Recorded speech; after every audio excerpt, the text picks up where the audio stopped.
কেন্দ্রের বিজেপি সরকার রাজ্যে তৃণমূল সরকার করতে চেয়েছে বলে না, সেটা বিষয় না।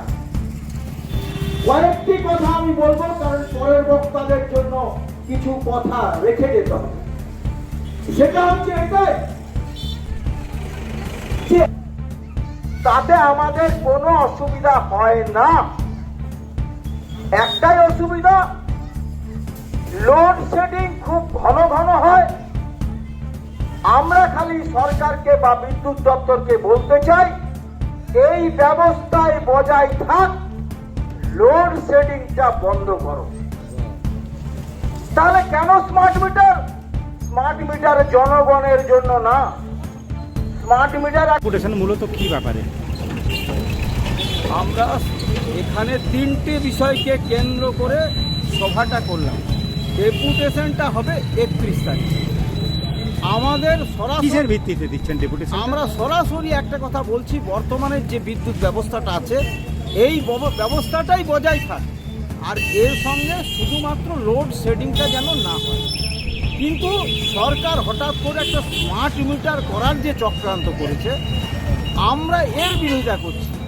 স্মার্ট মিটারটা জনগণ এখন বুঝতে পারেনি সবাই, কিন্তু আমরা এটা বলতে চাইছি, আমি রিচার্জ করলাম আর মাঝরাতে আমার রিচার্জের টাকা ফুরিয়ে গেল, তাহলে আমার বিদ্যুৎ কেটে যাবে। কিন্তু বর্তমান ব্যবস্থায় আমার বিল দেওয়া ডিউ ডেটের পর 14 দিন পর্যন্ত বিদ্যুৎ কাটে না। তাহলে এই জায়গায় দাঁড়িয়ে মূলত আমরা স্মার্ট মিটারের বিরুদ্ধেই সোচ্চার প্রতিবাদটা করছি। আর তার সঙ্গে সঙ্গে দেশটাকে বাদ দিয়ে আমরা চলতে পারি না। এই জায়গায় দাঁড়িয়ে কৃষকদের উপরে যে অত্যাচার, বাজেটে তাদের ফসলের এমএসপি দেওয়া হয়নি, তাদের কৃষি ঋণ মুকুব করা হয়নি, উপরন্তু হচ্ছে যে বিজেপি সরকার হিন্দু মুসলমান করার জন্য দেশটাকে, মুসলমান ব্যবসায়ীরা তারা যেহেতু গোমাংসের ব্যবসা করে, তাদেরকে পিটিয়ে হত্যা করেছে ওই উত্তরপ্রদেশের কাছে। এর বিরুদ্ধে আমরা প্রতিবাদ জানাচ্ছি। আর বাজেটে যে ক্ষতিকর দিকগুলো আছে, সেই ক্ষতিকর দিকগুলো জনগণকে জানানোর জন্য আজকের এই সভাটা আমরা করছি। আগে ব্যবহার করেন, পর মাঝরাতে হঠাৎ বিদ্যুৎ আপনার ঘরে চলে যাবে।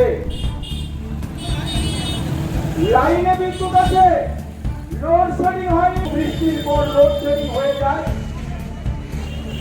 আমরা যেভাবে অভ্যস্ত হয়ে গেছি, এবার সকাল হবে, আপনার ঘরে যদি পয়সা থাকে রিচার্জ করবেন, না হলে করতে পারবেন না।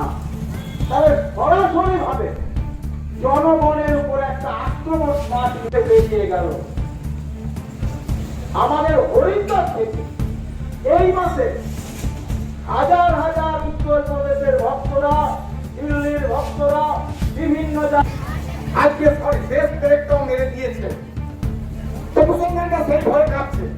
কিন্তু প্রত্যেকটা মানুষ যারা চাকরি করে, যারা ট্যাক্স দেয়, তারা দেখছে যদি 10 টাকা ইনকাম হয়, তার মধ্যে 7 টাকা সরকারকে দিয়ে দিতে হচ্ছে। প্রথমে ইনকাম ট্যাক্স কাটছে, তারপরে 100 কোটি হিন্দুকে খাপ, আগুন লেগে যাবে গোটা দেশ জুড়ে। বাংলাদেশের কতগুলো ছাত্রকে চালাতে গিয়ে হিমশিম খেয়ে গেল সরকার। তো আমরা সেভাবে তাহলে মোদির বিরুদ্ধে হিন্দু মুসলমান নির্বিশেষে আন্দোলন কেন গড়ে তুলতে পারছি না? 56খানা মুসলিম লড়াইয়ের খবর আপনাদের কানে এসেছে। কি লড়াই, কেন লড়াই, ভালো না খারাপ তার বিতর্ক থাকতে পারে, কিন্তু তাদের যে দাবি, ছাত্রদের যে ন্যায্য দাবি যেটা মনে করেছে, 200-র বেশি ছাত্র জীবন দিয়ে বাংলাদেশের সরকারকে বাধ্য করেছে হাঁটু গেড়ে পড়তে। বাংলাদেশের সরকার মানুষের লড়াইয়ের কাছে হার মেনে নিয়ে হাঁটু গেড়ে বসেছে। তা আমরা কেন ভারতবর্ষের বুকে লাখ লাখ লোক মোদী বিরোধী, কোটি কোটি মানুষ মোদীর এই যে অত্যাচার, ওই অত্যাচারের বিরুদ্ধে হিন্দু মুসলমান নির্বিশেষে প্রতিটি মানুষ